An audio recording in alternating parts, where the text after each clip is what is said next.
नमस्कार, आप देख रहे हैं RNTV नेशनल। मैं हूं आपके साथ प्रज्ञा पांडे। मध्य पूर्व संघर्ष में हाल ही में एक भयावह वृद्धि देखी गई क्योंकि ईरान ने मध्य इजराइल और जेरूसलम पर क्लस्टर बम युक्त बैलिस्टिक मिसाइलें दागी। इस हमले ने केंद्रीय इजराइल के शहरों में चिंता पैदा कर दी क्योंकि दर्जनों छोटे विस्फोटक व्यापक क्षेत्र में गिर रहे थे, जिससे पड़ोस को संभावित प्रभाव क्षेत्र में बदल दिया गया। केंद्रीय इजराइल से आई फुटेज में दिखा कि बैलिस्टिक मिसाइल हमले के बाद गोले आकाश से गिरते दिखाई दे रहे थे। ये छोटे बम माने जाते हैं। हालिया हमले के दौरान ईरानी मिसाइल द्वारा लिए गए क्लस्टर हेड से ये छोड़े गए हैं। इजराइल रक्षा बलों के अनुसार ईरान ने चल रहे संघर्ष में बार बार क्लस्टर बम युक्त बैलिस्टिक मिसाइल का इस्तेमाल किया है। ये हेड पारंपरिक मिसाइल पेलोड से काफी अलग काम करते हैं। जैसे ही मिसाइल लक्ष्य की ओर गिरती है, हेड मध्य हवा में खुलता है और लगभग 20 छोटे विस्फोटक गोले छोड़ता है, जो लगभग 8 किलोमीटर के क्षेत्र में फैल जाते हैं। प्रत्येक उपगोला लगभग 2.5 किलोग्राम विस्फोटक रखता है। एक बार छोड़े जाने के बाद इनमें अपने आप कोई गाइडेंस सिस्टम नहीं होता। वे बस जमीन की ओर गिरते हैं और जहां भी गिरते हैं वहां विस्फोट हो जाता है। सैनिक अधिकारियों का कहना है कि इसका डिजाइन एक ही मिसाइल के खतरे के क्षेत्र को काफी बढ़ा देता है, जबकि प्रत्येक विस्फोट पारंपरिक मिसाइल हेड की तुलना में छोटा होता है। कई विस्फोटक का व्यापक क्षेत्र में फैलना नागरिकों और अवसंरचना के लिए जोखिम बढ़ा देता है। तुलना के लिए ईरान के पारंपरिक बैलिस्टिक मिसाइल हेड में आमतौर पर लगभग 500 किलोग्राम विस्फोटक होता है। ये हेड एक ही जगह पर विनाशकारी प्रभाव डाल सकते हैं, लेकिन क्लस्टर हेड अलग तरीके से काम करते हैं। उनका उद्देश्य कई स्थानों पर एक साथ विस्फोट फैलाना है, जिससे व्यापक विघटन होता है और नुकसान कहाँ होगा इसका अनुमान लगाना मुश्किल हो जाता है।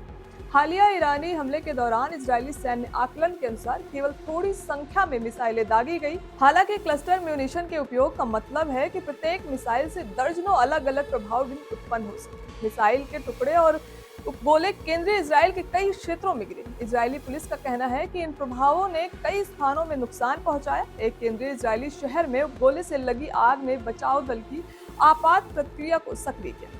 तेल अवीव और आसपास के क्षेत्रों में मिसाइलों के आने से पहले एयर रेड सायरन बजे। नागरिक मिसाइल चेतावनी सिस्टम से बंकरों में पहुंचे।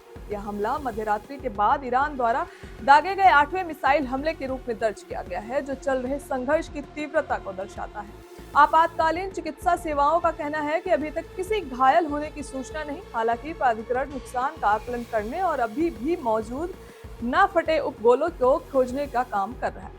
इजराइल होम फ्रंट कमांड ने प्रभावित क्षेत्रों में निवासियों को बंकर छोड़ने की अनुमति दी है।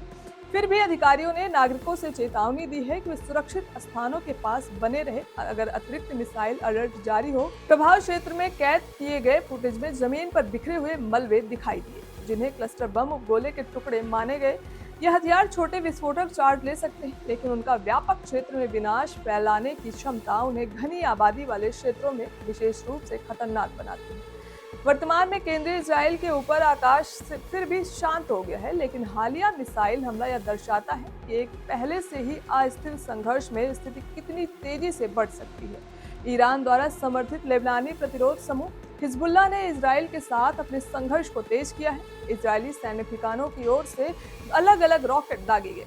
ये हमले गुरुवार को हुए जब हिजबुल्लाह और इजरायली बलों के बीच सीमा पर संघर्ष अपने चौथे लगातार दिन में प्रवेश किया। उत्तरी इजराइल में सायरन गूंजे, जबकि इजराइल सेना ने दक्षिण लेबनान में हिजबुल्लाह ठिकानों पर हवाई हमले किए। पहला प्रहार अल जलील पैनहैंडल में इजरायली ठिकानों को निशाना बनाने के लिए था, जबकि दूसरा राफेल एडवांस डिफेंस सिस्टम की एक सुविधा को लक्षित किया गया, जो अक्का के दक्षिण में स्थित है। एक प्रमुख इजरायली रक्षा ठेकेदार है। राफेल इजराइल के प्रमुख रक्षा आपूर्तिकर्ताओं में से एक, जो आयरन डोम, स्पाइक मिसाइल और ट्रॉफी सक्रिय सुरक्षा प्रणाली विकसित करता है। गुरुवार के हमले बुधवार को कई महत्वपूर्ण इजरायली सैन्य और रक्षा स्थलों पर हुए। व्यापक हमलों के बाद हुए इनमें हाइरा के पास Iron anti ballistic missile battery और ग्रीन पाइन रडार सिस्टम वाला एयरफील्ड किरियट एलाजा, एयर डिफेंस बेस में Iron Dome radar array, Tel Hashomer सैन्य मुख्यालय, हाइफा नौसैनिक अड्डा, रामद एयरबेस और केंद्रीय इजराइल में इजरायली एरोस्पेस इंडस्ट्रीज मुख्यालय शामिल है। इजरायली पक्ष पर इसके बलों ने दक्षिण लेबनान, बेका घाटी और बेरूत के दक्षिणी उपनगरों में हमले किए, जिसमें 10 से अधिक लोग मारे गए। रिपोर्टों के अनुसार सीमा पर भूसैनिक संघर्ष भी हुआ, जिसे संयुक्त राष्ट्र ने पुष्टि की। संयुक्त राष्ट्र के दक्षिण लेबनान में शांति सेना ने देखा और सुना कि इजरायली बल सीमा पार कर रहे हैं। फिलहाल के लिए इतना ही। खबरों के अपडेट्स के लिए जुड़े रहें RNTV नेशनल के साथ।